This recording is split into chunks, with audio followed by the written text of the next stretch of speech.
Hello everyone, welcome to the channel.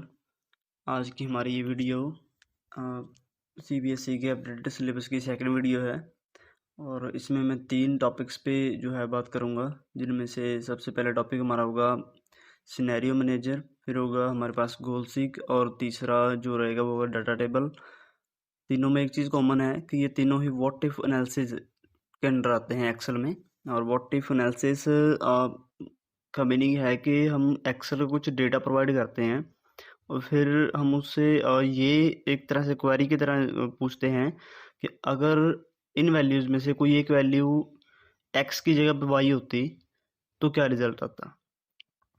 तो इसको और प्रैक्टिकली समझने के लिए मैंने एक जो है एग्जांपल रेडी कर रखा है, तो आइए शुरू करते हैं।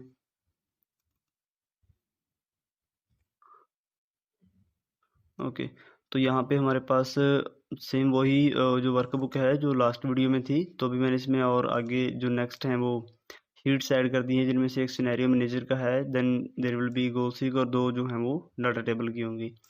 तो आइए सिनेरियो मैनेजर को समझते हैं। पहले एग्जांपल के तौर पे आप एक सिनेमा रन करते हैं, ठीक है। तो सिनेमा में क्या सीन होता है कि आपके पास कुछ सीट्स होती हैं, ठीक है।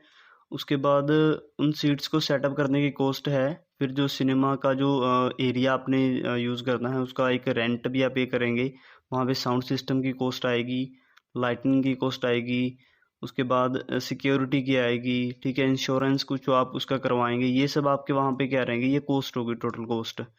तो यहाँ पर मैंने कैलकुलेशन के लिए ये सेल रखा है और ये जितनी ये सेल जो कलर्ड हैं, ये सारी की सारी जो क्या हैं, ये कैलकुलेशन वाली सेल्स हैं, ठीक है। तो यहाँ पे है कि ये सम है B5 टू B10, यानी ये इन सभी सेल्स का टोटल यहाँ पे, यानी टोटल कॉस्ट यहाँ पे आएगी, ठीक है। देन हम जो सीट्स, ये तो हमारी कॉस्ट होगी, फिर आते रेवेन्यूज की, हमें वहाँ से प्रॉफिट जो मतलब हमने इनकम के तौर पे हमें क्या मिलेगा वहाँ से। तो हम वहाँ पे कुछ टिकट का प्राइस रखेंगे हर एक सीट के लिए, ठीक है। तो उसके बाद यहाँ पे होगा टिकट सेल। तो टिकट सेल में क्या होगा कि टिकट से हमें कितना जो है वो प्रॉफिट हुआ। तो टिकट सेल बहुत सिंपल है।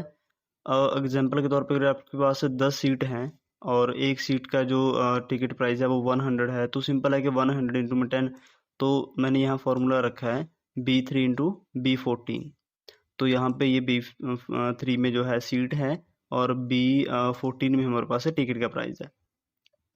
फिर है मर्चेंडाइज। तो अभी जो पर्सन वहाँ पे आता है एज अ कस्टमर, हम उसको कहीं एज अ ऑडियंस व्यूअर जो भी आप कहना चाहते हैं, तो जो वहाँ पे मूवी वगैरह देखने आएगा वो पर्सन कुछ ना कुछ वहाँ से परचेज करके लेके जाएगा, काइंड ऑफ कोई सोवेनियर या कोई टी शर्ट या कुछ भी।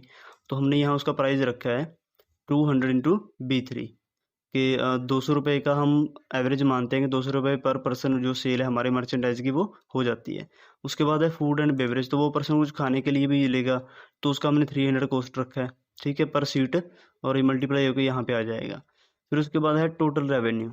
तो यहाँ पे सम है इन सभी का, हमारे पास टोटल कितना जो है रेवेन्यू हुआ वो यहाँ पे आ जाएगा। और लास्ट में हमारे पास रहेगा प्रॉफिट और लॉस, कि हमें लॉस हुआ या प्रॉफिट, वो कैसे निकलेगा। हम रेवेन्यू में से क्या माइनस कर देंगे, कॉस्ट माइनस कर देंगे, तो हमारे पास क्या आ जाएगा। अगर प्रॉफिट है तो वो पॉजिटिव वैल्यू होगी, अगर हमारे पास लॉस है तो there will be negative value. तो अभी यहाँ पे सिनेरियो मैनेजर का क्या सीन है। तो सिनेरियो मैनेजर में हम ये चेक कर सकते हैं इन केस, अगर मैंने अब पहले मैं यहाँ पर कुछ वैल्यूज फिल कर देता हूँ ताकि इसको अंडरस्टैंड करना जो है वो आसान हो जाए। तो हम एग्जांपल के तौर पे स्टार्टिंग में लेते हैं कि हमारे पास 50 सीट्स हैं और सेटअप कॉस्ट जो है वो हमारे पास 10,000 है, और देन वी हैव रेंट, हमें वहाँ पे 500 पे करना पड़ता है, ठीक है। आप कोई भी रैंडम वैल्यू यहाँ पे फिल कर सकते हैं। देन वी हैव हमारे पास कॉस्ट यहाँ पे 500 है लाइटिंग की, और देन वी हैव सिक्योरिटी के लिए 300, और हमारे पास जो इंश्योरेंस है दैट इज़ 1000। और अगर मैं सीट का जो एक प्राइस है मेरे पास टिकट का जो एक्चुअली, तो अगर मैं वो 100 रखता हूँ तो मुझे टोटल जो बेनिफिट होता है दैट इज़ अराउंड 17,000, ठीक है। So I am gonna save it first. तो अभी ये है। तो अब यहाँ पे सिनेरियो मैनेजर क्या है। सिनेरियो मैनेजर कुछ इस तरह से काम करता है कि आप एक अंदाज़ा लगा सकते हैं। आप एक्सेल को ये कह सकते हैं कि अगर इन केस क्या हो, अगर मैं सीट्स को 100 करना चाहता हूँ, और उस मेमोरी सेटअप कॉस्ट भी बढ़ जाएगी। तो इन सब चीज़ों में मैं ये रिज़ल्ट देखना चाहता हूँ, ठीक है। और फिर मैं ये चाहता हूँ कि फिर मैं सीट्स और बढ़ा दूँ, मैं 100 की 200 कर दूँ, ये सब कॉस्ट भी यहाँ पे सब कुछ बदल जाएगा, ठीक है। फिर मैं टिकट का प्राइस भी बढ़ा दूंगा। तो मैं ये सारे रिजल्ट मतलब कंपेयर करना चाहता हूँ, एक्सेल में एक ही जगह पे कंपेयर करना चाहता हूँ। हालांकि हम ये भी कर सकते हैं कि हम यहाँ पे मैन्युअली वैल्यूज़ भर दें, लेकिन उसमें क्या होगा कि जो लास्ट वैल्यूज़ हैं वो रिप्लेस होती रहेंगी बार बार। अब मैं यहाँ पे 100 कर दूँ, फिर यहाँ पे चेंजेस करूँ, फिर अगर मुझे वापस दोबारा से 50 वाला जो है वो रिजल्ट देखना है, तो हम क्या करेंगे, फिर हमें दोबारा से वैल्यूज़ एंटर करनी पड़ेंगी। तो उसके लिए हम सिनेरियो मैनेजर यूज़ करते हैं। तो ठीक है, अब हम शुरू करते हैं।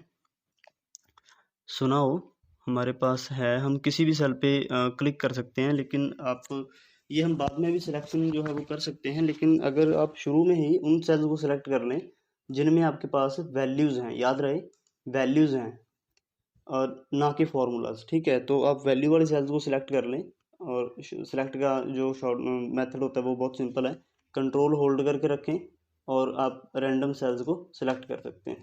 फिर आपने डाटा टाइप के अंदर जाना है और यहाँ पे है व्हाट इफ एनालिसिस, ठीक है। डाटा टूल्स जो यहाँ पे इसके ग्रुप है, ये मैंने लास्ट वीडियो में भी कहा था कि आपको ये चीज़ें याद रखनी अच्छी तरह से कि किस टैब के किस ग्रुप के अंदर कौन सा फंक्शन है, ठीक है। तो यहाँ पे इसका टूल है, यहाँ पे फर्स्ट ऑफ ऑल हमारे पास है सिनेरियो मैनेजर। तो जब आप इस पर क्लिक करेंगे तो ये बॉक्स आ जाएगा। अभी फ़िलहाल यहाँ पर कोई सिनेरियो क्रिएटेड नहीं है, नो सिनेरियो डिफाइंड। तो अभी हमें कहाँ पे क्लिक करना है, ऐड पे क्लिक करना है। तो अभी ये यहाँ पे अलग अलग बॉक्सेस हैं। सबसे पहले है सिनेरियो का नेम। तो सिनेरियो नेम कुछ भी आप रख सकते हैं, जैसे अभी यहाँ पे ये वैल्यूज़ हम स्टार्टिंग में रख रहे हैं कि स्टार्टिंग में कितनी वैल्यूज़ हैं, ठीक है। तो मैं यहाँ लिख देता हूँ स्टार्टिंग वैल्यूज़, ठीक है। उसके बाद यहाँ पर क्लिक करना है आपने। जब आप यहाँ पे क्लिक करेंगे तो एज ए सेट कि आप शुरू में किसी और जगह पर भी क्लिक कर सकते हैं, दैट्स नॉट नेसेसरी आप शुरू में सारे सेल्स वो ही सेलेक्ट करें, क्योंकि यहाँ पर भी आपको ऑप्शन मिलेगा कि आप इन सेल्स को सिलेक्ट, लेकिन हमारे पास ऑलरेडी सिलेक्टेड है तो हम इसको करने की जरूरत है। तो अभी ये रह गया कमेंट। कमेंट ऑप्शनल होता है, अगर आप चाहें तो आप कर भी सकते हैं, इट्स नॉट मैंडेटरी नहीं है एक तरह से। तो फिलहाल मैं इसको हटा देता हूँ और यहाँ पर मैं लिखता हूँ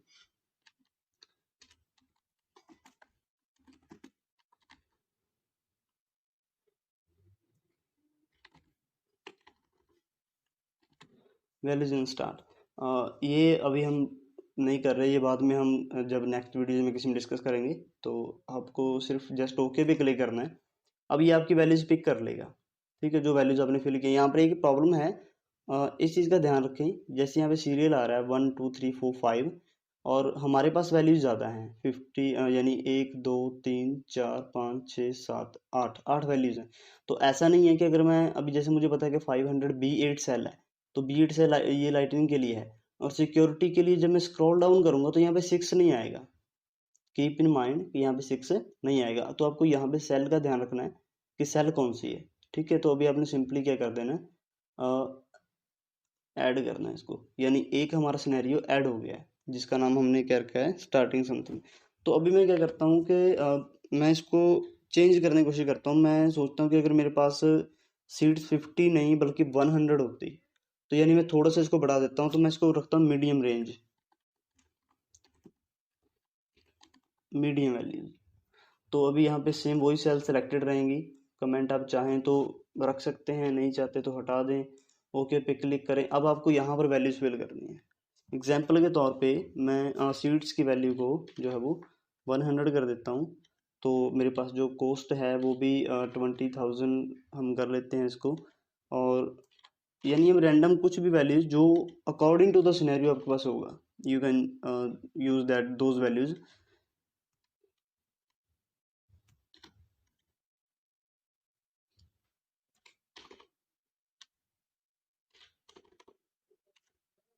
तो अभी यहाँ पे टिकट का प्राइस हम 150 कर लेते हैं।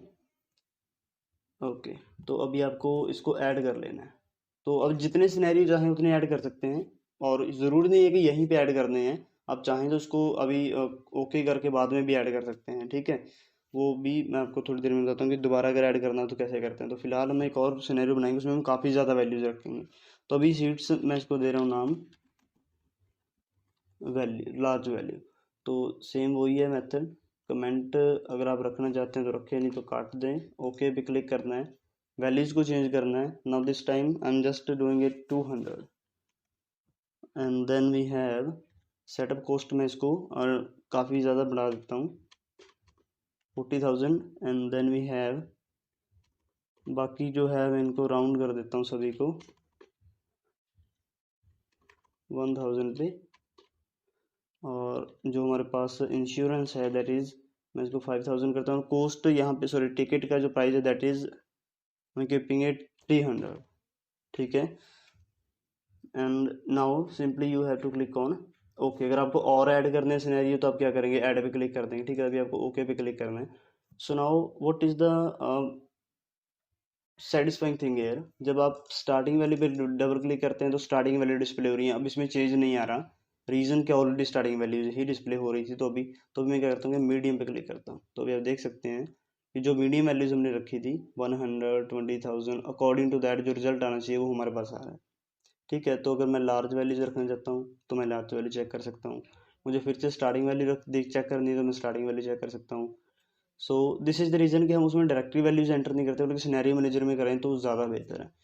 Now here is the point कि अगर इन केस मैं चाहता हूँ कि मुझे ये सारी वैल्यूज कंपेयर करनी है एक दूसरे के साथ, तो अभी ऐसा तो नहीं है कि मैं मतलब अगर मैं चाहूँ तो अभी नहीं देख सकता, क्योंकि अभी अगर मैं किसी एक पे क्लिक करूँगा और उसको मैं शो करूँगा डबल क्लिक करके, यहाँ क्लिक करके, तो उससे क्या होगा कि मुझे एक ही चीज़ पता लगेगी कि मीडियम करने से क्या होगा, लार्ज करने से क्या होगा, स्टार्टिंग वैल्यूज में जो है वो क्या इफेक्ट आएगा। सो अब मैं चाहता हूँ कि मैं सभी को एक साथ कंपेयर करके देखूँ, तो I have to just simply click on the summary. तो मैं समरी पे क्लिक करूँगा तो अब यहाँ पे दो ऑप्शन आते हैं, सिनेरियो समरी और सिनेरियो पिवोट टेबल। तो पिवोट टेबल हम बाद में डिस्कस करेंगे, may be this is not part of your syllabus also. तो आपको सिनेरियो समरी पे क्लिक करना है और ये है रिजल्ट सेल।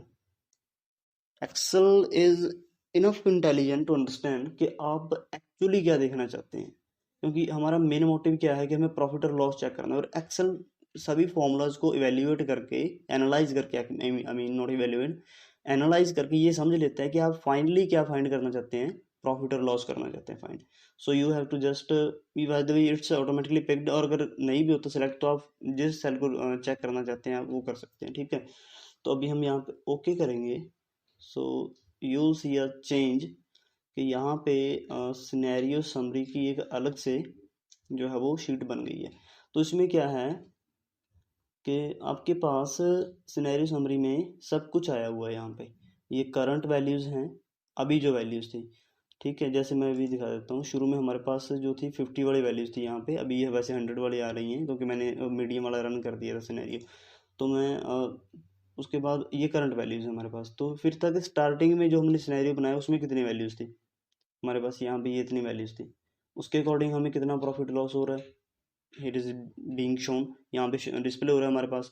मीडियम में जो हमने सिनेरियो रखा उसमें जो चेंजेस हमने किए वो सारे यहाँ पे है। तो ये एक समरी काफ़ी अच्छी डिटेल है। अब यहाँ पर एक प्रॉब्लम है जो हम इसको कहेंगे डाउनफॉल कह लें, यहाँ पे इसको एक तरह से कमी है थोड़ी सी सिनेरियो मैनेजर में। वो ये है कि अगर मैं यहाँ पर अपडेट कर दूँ कुछ भी, एनीथिंग, जैसे मैं यहाँ पे रैंडम वैसे कुछ लिख दूँ, 100 की जगह पे 300 कर दूँ, 400 कर दूँ, तो उससे क्या होता है कि ये लिंक नहीं है, ये डायरेक्टली क्या है, ये वैल्यूज़ हैं।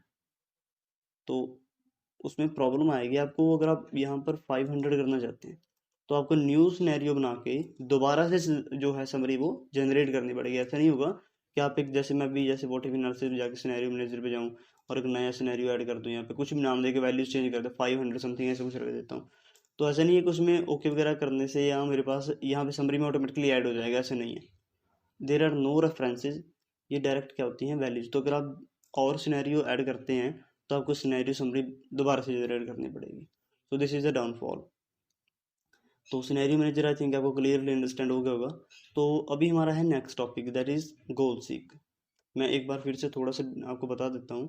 What you have to do, you have to design your data sheet और then you have to select the cells in which you are putting your values. जिन सेल्स में आप वैल्यूज रखेंगे, नॉट योर कैलकुलेशंस, तो आपने उन sales को select करना है and you will go to data tab under the data tools and in the what if analysis you'll see the first tool is scenario manager। Here you have to just click on add, because अभी हम नहीं कर रहे, जब हम first time इसको open करते हैं then we see it empty. अगर आप चाहें तो इन सिनेरियो को डिलीट भी कर सकते हैं, by the way as we don't need it now, so I am going to delete it. तो अभी ये डिलीट हमने इसको कर दिया। तो जब आप शुरू में इसको खोलेंगे तो ये कुछ इस तरह से आएगा, फिर आपने ऐड पे क्लिक करना है, सिनेरियो को नेम देना है, जिन सेल्स को आपने सेलेक्ट किया था वो यहाँ पर आने चाहिए, कमेंट को हटा देना है यहाँ से, और सिनेरियो को नेम मैं यहाँ पे जैसे ए दे रहा हूँ, ठीक है। तो ये ज़रूरी नहीं है कि इसको हटाना, ठीक है, इट्स नॉट नेसेसरी। तो आपने ओके पे क्लिक करना है और वैल्यूज़ को जो है वो एंटर करना है और ऐड पे क्लिक करना है। फिर दोबारा से ऐसे ही ऑप्शन आएंगे, नेम देना है सिनेरियो को, ये ऐसे चलता रहेगा, ठीक है। तो just click on cancel and close. So this is scenario manager. तो नेक्स्ट टाइम हमारे पास गोल सीक, तो मैंने उसी शीट को यूज़ किया है तकरीबन, यहाँ पे कुछ खास चेंज नहीं है, यानी कोई भी चेंज नहीं है वहाँ पे। तो गोल सीक एक ऐसा हमारे पास टूल है जो वैल्यूज़ को स्पेशली जो रिजल्ट को इवेल्युएट करने के लिए यूज़ होता है। यानी अगर मैं चाहता हूँ, जैसे मैं ये कहता हूँ कि मैं सेटिस्फाइड नहीं हूँ प्रॉफिट से, मुझे 17,000 नहीं बल्कि मुझे जो है वो 20,000 प्रॉफिट चाहिए। तो अभी मैं प्रॉफिट बढ़ाने के लिए क्या करूँगा, simply I just increase the ticket price. मैं टिकट का प्राइस बढ़ा दूंगा, क्योंकि मैं सीट तो जैसे मेरे पास 50 सीट्स हैं तो सीट तो मेरे पास 50 ही रहेंगी, मैं सीट्स तो ऐड नहीं करूँगा उसमें, क्योंकि सीट ऐड करते हैं तो मेरा कॉस्ट बढ़ जाएगी ना। तो मैं सीट ऐड नहीं करूँगा, बल्कि मैं टिकट प्राइस को बढ़ा दूंगा। तो अभी टिकट प्राइस को बढ़ाने से क्या, जैसे मैं अभी हम इसको प्रैक्टिकली करते हैं ताकि हमें उसका प्रॉपर मीनिंग पता लग जाए। तो एक्सेल खुद फाइंड आउट कर लेगा कि 20,000 प्रॉफिट देने के लिए टिकट का प्राइस कितना बढ़ाना पड़ेगा। तो ये करते हैं इसको भी। तो आपने सेल को सिलेक्ट करना है जिसमें आप वैल्यू चेंज करना चाहते हैं, ठीक है। तो फिर व्हाट इफ एनालिसिस वही डेटा टाइप के अंदर डाटा टूल्स में।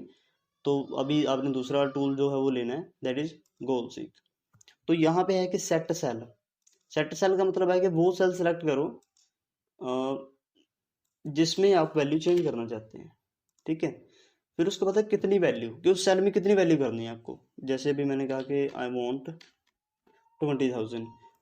अब वो कहते हैं कि 20,000 तो आपने करनी है, लेकिन चेंजेस कहाँ पे करेंगे आप, इंक्रीज या डिक्रीज कहाँ पे करना है। तो एडजस्ट किसको करना है, टिकट प्राइस को। तो अभी टिकट प्राइस को कितना एडजस्ट करना पड़ेगा 20,000 रिजल्ट देने के लिए, ये एक्सेल खुद डिसाइड करेगा। So I am just leaving it to Excel and clicking on okay. So after performing some calculations, तो एक प्रॉपर हमारे पास रिजल्ट आ जाता है कि अगर हम प्राइस 151 कर दें, 151 रुपये कर दें, तो हमें जो प्रॉफिट है वो कितना हो जाएगा, 20,000 हो जाएगा। So I am just clicking on okay. तो इन केस अगर मैं इसको दोबारा से रन करता हूँ, मैं फिर से बता दूँ, आपने रिजल्टेंट जो आपके पास है, अब मैं इसको किसी और सेल पे जो है रन करूँगा। जैसे मैं टोटल कॉस्ट को मैं फिर से डेटा टाइप में जाके गोल सी ओपन करता हूँ अंडर व्हाट इफ एनालिसिस। तो मैं टोटल कॉस्ट को 12,000 करना चाहता हूँ, क्योंकि अभी 12,000 राउंड नहीं है, और मैं जो है वो कौन सा खर्चा कम करना चाहता हूँ यहाँ से, मैं खर्चा कम करना चाहता हूँ यहाँ से सेटअप कॉस्ट का। तो अभी मैं क्लिक करूँगा ओके पे, यानी मैं फिर से बता दूँ, मैं B11 यानी दिस सेल, इसको मैं कितना करना चाहता हूँ, 12,000 वैल्यू देना चाहता हूँ, और चेंज किस में करना है मुझे, इस सेल में। तो यहाँ पर एक इम्पोर्टेंट चीज़ है कि अगर आप गोल सीक अप्लाई करें तो गोल सीक सिर्फ और सिर्फ किस सेल पे अप्लाई होगा, जिस सेल के अंदर फॉर्मूला है। अगर सेल में फॉर्मूला नहीं है तो आप गोल सीक यूज नहीं कर सकते। So I am just clicking on okay. तो it has adjusted the values, और ये 12,000 हो गया यहाँ पे, और ये ऑटोमेटिकली अपने आप जो है वो यहाँ पे माइनस हो गई है वैल्यू इसमें से, ठीक है। क्योंकि यहाँ पे 550 था, मैंने कंट्रोल Z कर दिया है, तो मैं कंट्रोल Y करता हूँ, तो यहाँ से 550 जनरल है कि अगर सेटअप कॉस्ट में से 550 कम हो जाते हैं तो टोटल कॉस्ट में से भी जो है वो 550 कम हो जाएंगे।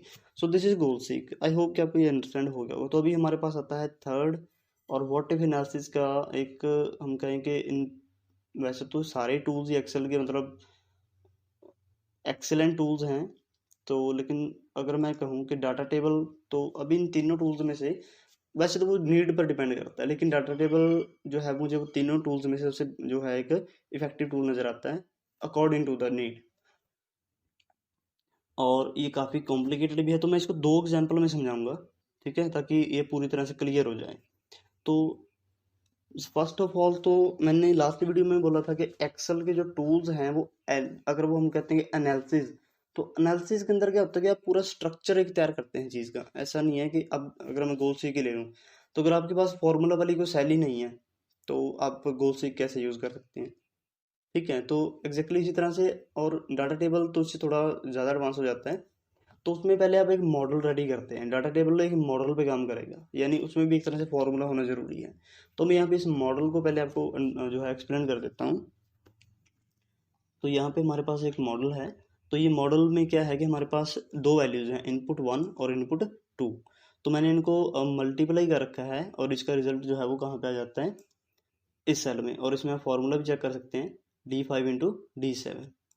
तो इसमें इन दोनों सेल्स का क्या है, मल्टीप्लिकेशन है। ठीक है, तो उसके बाद फर्स्ट ऑफ ऑल तो ये था, ये अब आपका एक मॉडल जो है वो रेडी है यहाँ पे। आप चाहें तो अभी मैं दूसरे एग्जांपल में दूसरा मॉडल आपको दिखाऊंगा। तो अभी यहाँ पे हम इसको आगे लेके चलते हैं। तो जो हमारा डाटा टेबल है वो दो तरह से काम करता है, वन वे में और टू वे में। तो वन वे जो है वो आगे फर्दर फिर दो पार्ट्स में होता है, एक तो अकॉर्डिंग टू रो और अकॉर्डिंग टू कॉलम। क्योंकि ये ज़रूरी नहीं है कि जो, खैर हम इसको पहले एक बार रन कर लेते हैं ताकि आपको थोड़ी सी जो है वो पता चल जाए, अच्छी तरह से पता चल जाए कि रो और कॉलम का क्या सीन होता है। So what I am going to do here, पहले हम इसको एक्सप्लेन कर लेते हैं। तो यहाँ पर आपने इसको इसी स्ट्रक्चर में ही रखा जाता है, ये ध्यान रखना है कि डाटा टेबल इसी स्ट्रक्चर में ही होता है। तो अभी मैंने यहाँ पे लिखा है इनपुट 1, इसका कोई खास मैटर नहीं, मैं यहाँ पे एक्स वाई जेड कुछ भी लिख सकता हूँ, लेकिन मैं अपने रेफरेंस के तौर पे जस्ट स्टार्टिंग इनपुट 1। कि अगर इनपुट 1 1 है, ठीक है, अगर इनपुट 1 है तो रिजल्ट कितना आएगा। जैसे अभी ये क्या है, D9, और D9 क्या है यहाँ पे, कि अगर इनपुट 1 कितनी हो जाती है, 1 हो जाती है वैल्यू, यानी यहाँ पर अगर वैल्यू 1 लिखी हो तो यहाँ पे रिजल्ट कितना आएगा। Let me do it. तो आपने क्या करना है, यहाँ पर वैल्यूज रखनी है। जैसे ये जरूरी नहीं है कि 1 2 3 4 ही रखना है, आप यहाँ पे 20 50 70 कुछ भी random, you can put any random value. So the point is कि, और इसका जो है बेनिफिट देखिए आपके, मतलब बेनिफिट कैसे होता है इसका। इन केस आप रूट फाइंड कर रहे हैं या फिर आप जैसे भी ये मल्टीप्लाई है तो आप कुछ और ऐसा सीन आता है यहाँ। जैसे अब अगर आप शेयर मार्केट की बात करें तो शेयर मार्केट में क्या सीन है कि आपने एक शेयर ले लिया, ठीक है। तो जैसे आपने 5 रुपीज़ में एक शेयर परचेज कर लिया और आपके पास 10 शेयर हैं। एग्जाम्पल के तौर पे हम इसी को यही सीन ले लेते हैं, आपके पास जो है वो 10 शेयर हैं और आपके एक शेयर का प्राइस कितना है, 5 रुपीज़ है। तो अभी आपके पास जो कॉस्ट है यहाँ पर भी वैल्यूट हो जाती है, कितनी है अभी आपके पास है, जो है वो 50। अगर आप बेचते हैं उसको 5 रुपीज़ में बेचेंगे तो कितना जो आपको वो टोटल कॉस्ट कितनी बनेगी आपकी, कॉस्ट नहीं सॉरी, रेवेन्यू कितना आपके पास जो इनकम एक तरह से आएगी। और इन केस अगर क्या हो, अगर आप उसको 1 रुपए में बेचें तो आपको कितने आपको जो उसमें से इनकम आएगी, 2 पीस में बेचने पर कितनी आएगी, 6 में बेचने पर कितनी आएगी, 7 में, 10 में, 100 का बेचें शेयर तो कितना बेनिफिट होता है आपको। तो ये सीन आप यहाँ से चेक कर सकते हैं। So let us make it quick. तो हम क्या करते हैं, हम इस सारे जो हमारे पास ये स्ट्रक्चर है इसको आप सिलेक्ट करेंगे। याद रहे, मैं फिर से बता रहा हूँ, डेटा शीट पहले डिज़ाइन की जाती है, उसके बाद उस पर फंक्शंस अप्लाई होते हैं, खासतौर पे जो एनालिसिस के फंक्शन होते हैं। ठीक है, जैसे कि चार्ट सबसे सिंपल एनालिसिस का टूल है। तो अगर आपके चार्ट बनना चाहते हैं तो पहले आपके पास जो है एक प्रॉपर शीट होनी चाहिए।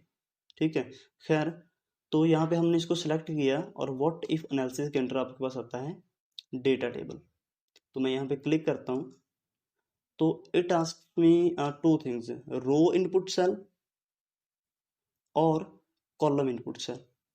रो इनपुट सेल का मीनिंग है, अभी जैसे ये वैल्यूज किस में है, रो में फिल है, ये सारी वैल्यूज किस में है, रो में, यू कैन सी ये रो में फिल है।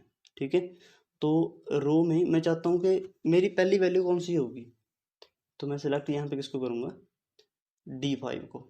सो आई जस्ट, क्योंकि मुझे यहाँ दो वैल्यूज नहीं लेनी है, सिंगल वैल्यूज है, तो मैं ओके पे क्लिक करता हूँ। तो यहाँ पे सिंपली मैंने 10 वैल्यू इसलिए रखी है यहाँ पे ताकि मल्टीप्लिकेशन आपको डायरेक्टली यहाँ से अंडरस्टैंड हो जाए। तो अगर मेरे पास जैसे एक शेयर है और मेरे एक शेयर को मैं 5 रुपये में बेचता हूँ, तो मुझे कितना जो है वो कितने पैसे मेरे पास आएंगे, 5 रुपीज़ आएंगे। मुझे यहाँ से तो डायरेक्टली सिर्फ इतने पता लग रहा था, लेकिन डाटा टेबल मुझे क्या बता रहा है कि अगर मैं इसको 5 रुपये का ना बेच के कितने का बेचूँ, 1 का, तो 1 शेयर का 1 रुपया तो कितने का हुआ, फाइनली 1 रुपये का। अगर 2 शेयर होते 1-1 रुपये के तो कितने होते, 2, 3 शेयर होते तो 3, 4 होते 4, 5 का हमने देख लिया है, 6 का 6, 7 का 7, 8 का 8। इन केस अगर मेरे पास यहाँ पर मेरे पास होते हैं 45 शेयर हैं, हाँ, तो 45 शेयर को अगर मैं 1 रुपये में बेचूंगा तो 45 के होंगे, 2 रुपये में बेचूंगा तो 90 के, 3 में तो 135, 4 में 180, और अगर 5 में बेचता हूँ तो 225।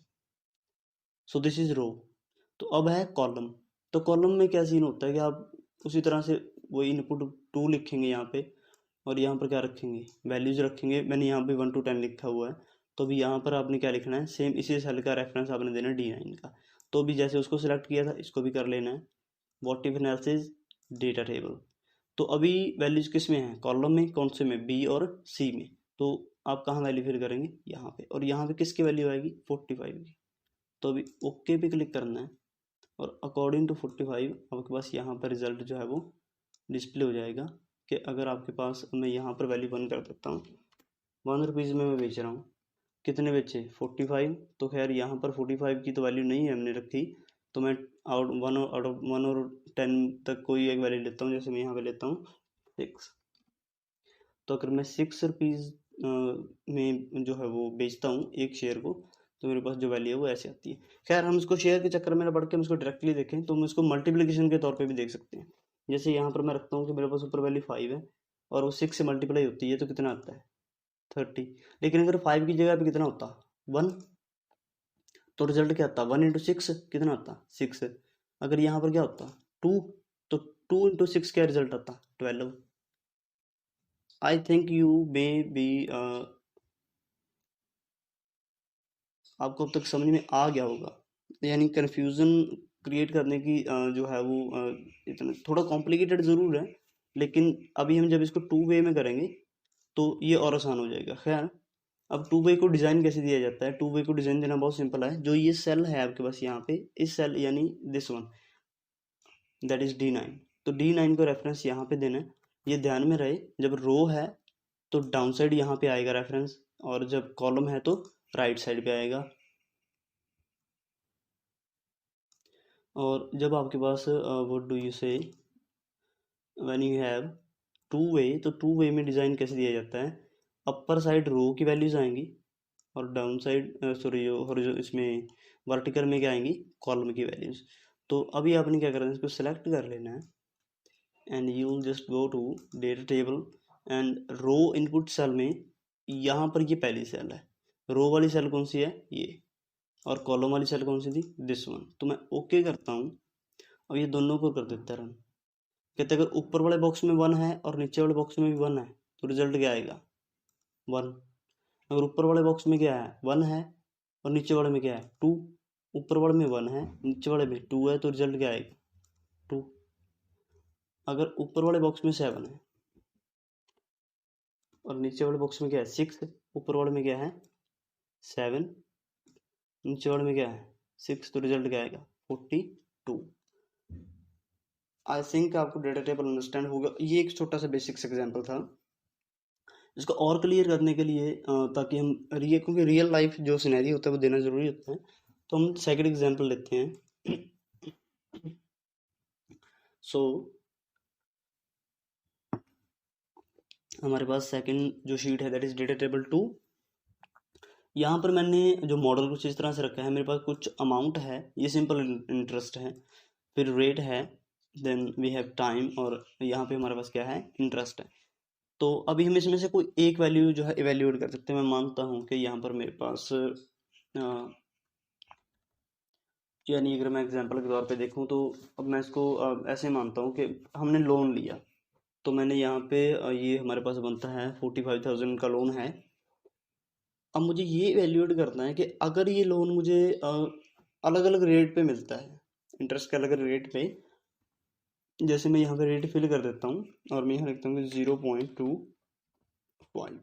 तो अगर मैं इसको 1 ईयर के लिए लेता हूँ या 2 ईयर के लिए लेता हूँ, तो मेरे पास अमाउंट क्या बनेगा, 225 इसका अमाउंट बनेगा। अगर मैं इसको 0.25 पे लेता हूँ, अगर मैं 0.25 पे ना लेके डायरेक्ट 2% पे ले लेता हूँ, तो वो कितना बनेगा, 1800 उसका बनेगा जो इंटरेस्ट बनेगा। अब मैं चाहता हूँ कि मुझे कंपैरिजन करना है कि अगर मैं 0.25% पे लूँ तो कितना इंटरेस्ट बनेगा, 0.5 पे लूँ तो कितना होगा, 0.75 पे, 1 पे, 1.25 पे, 1.5 पे, अलग अलग इंटरेस्ट जो रेट इंटरेस्ट रेट पे कितना जो है वो ब्याज मेरे पास या इंटरेस्ट वो बनेगा, ये हमें चेक करना है। और फिर मैं ये कहता हूँ कि अगर इंटरेस्ट रेट सेम रहता है लेकिन टाइम बदल जाता है, इंटरवल 1 साल के लिए, 2 साल के लिए, 3 साल के लिए, तो कितना इंटरेस्ट बनेगा वो भी चेक करना है हमें। और अभी हम इसको करते हैं तो वन वे में हम पहले करेंगे। तो वन वे में हमारे पास क्या सीन होता है, मैं कन्फ्यूजन्स को क्लियर करने के लिए यहाँ पर शुरू में वैल्यूज 1 ही रख लेता हूँ। ठीक है, तो अभी हम यहाँ पे इसको सेलेक्ट करते हैं what if analysis data table. तो अभी ये क्या है, रो के अकॉर्डिंग है, तो रो में हम यहाँ पर एक बात ध्यान में रहे कि हम चेंज किस में कर रहे हैं। तो अभी हम रेट में चेंज कर रहे हैं ना, अमाउंट हमने फिक्स रखेंगे क्योंकि मैंने जो लोन लेना है वो मुझे पता है कि मैंने 45,000 का ही लोन लेना है। तो मैं रेट को सिलेक्ट करूंगा और ओके पे क्लिक कर दूंगा। तो कितना अमाउंट है मेरे पास, 45,000। ठीक है, तो 45,000 पे अगर मैं इंटरेस्ट लेता हूँ, सॉरी रेट मेरे मुझे लगता है 0.25 का, तो 112 रुपये उसका बनेगा। ठीक है, मैं इसको थोड़ा डिज़ाइन यानी चेंज कर देता हूँ इसका करेंसी। ओके, तो 112 रुपये और 50 पैसे इसका ब्याज बनेगा। अगर मैं इसको 0.5 पे लेता हूँ तो इतना बनेगा, 0.75 पे इतना बनेगा, और 2.25 पे इतना बनेगा, जितना भी ये है इसके अकॉर्डिंग ये ऐसे चलता रहेगा। तो उसके बाद है कि अगर मैं अभी टाइम की बात करता हूँ तो सिंपल वही है मेथड, कोई खास चेंजेस नहीं है इसमें। तो आपको व्हाट इफ एनालिसिस पे जाना है, डेटा टेबल, और इस बार क्या करना है, कॉलम लेना है और चेंज कहाँ पे करना है, ईयर वाले में। ठीक है, तो हम ओके करेंगे। तो अगर 1 साल के लिए लिया तो इतना रहेगा, 2 साल के लिए इतना रहेगा, तो सेम इसको भी हम थोड़ा वो कर देते हैं चेंज, तो ऐसे। और इन केस अगर मैं टू वे की बात करता हूँ तो टू वे में मैं इसको सिलेक्ट करूँगा और मैं जाऊँगा डेटा टाइप के अंदर, what if analysis data table. तो रो इनपुट में मैं रेट रखूँगा और कॉलम में टाइम। तो अभी जब मैं ओके करूँगा तो अभी ये पूरा एक डिटेल मेरे पास आ जाती है। और मैं इसको भी थोड़ा जो है वो इसका फॉर्मेट चेंज हम कर देते हैं और कॉलम वेट थोड़ा फिट कर देते हैं।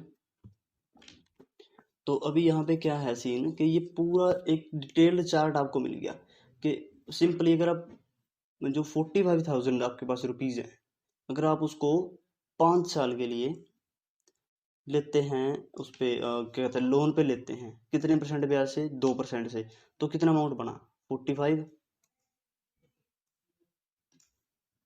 और अगर 1.75 पे लिए तो इतना बनेगा। तो ये है डेटा टेबल का यूज़, यानी एक एजम्पशन देना, एक वैल्यू गेस करना कि अगर इतना इनपुट होता तो क्या, व्हाट इफ का मीनिंग क्या होता है, अगर ये हो गया तो क्या रिजल्ट आएगा, व्हाट इफ एनालिसिस। अगर ऐसा हो जाता है तो जैसे हम कह देते हैं ना कि अगर कोई एस्टेरॉयड अर्थ को हिट कर गया तो क्या होगा, तो हम उसमें अंदाजा लगा सकते हैं कि अगर उसका जो मास है वो हमारे सैटर्न के बराबर होता तो कितना क्या होता। ठीक है, अगर वो एक छोटे से क्या कहते हैं उसका मीटियोर के छोटे साइज का होता, कुछ मीटर में उसकी रेडियस है, तो उससे क्या इफेक्ट पड़ेगा। तो इस तरह से जो है एक हम व्हाट इफ का एक अंदाजा लगाते हैं कि अगर ऐसा हो गया तो क्या होगा।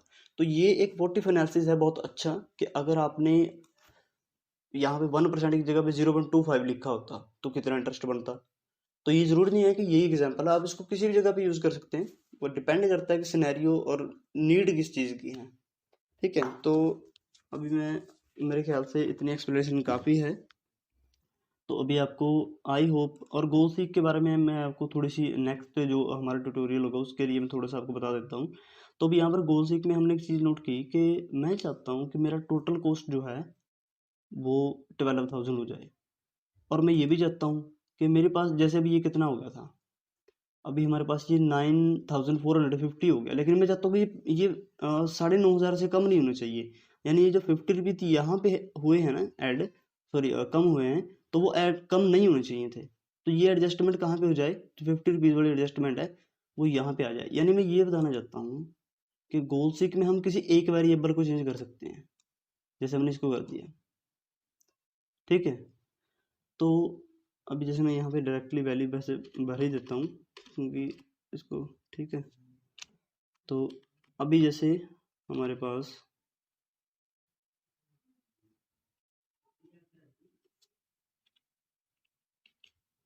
ओके, तो ये 1250 550 हो जाता है।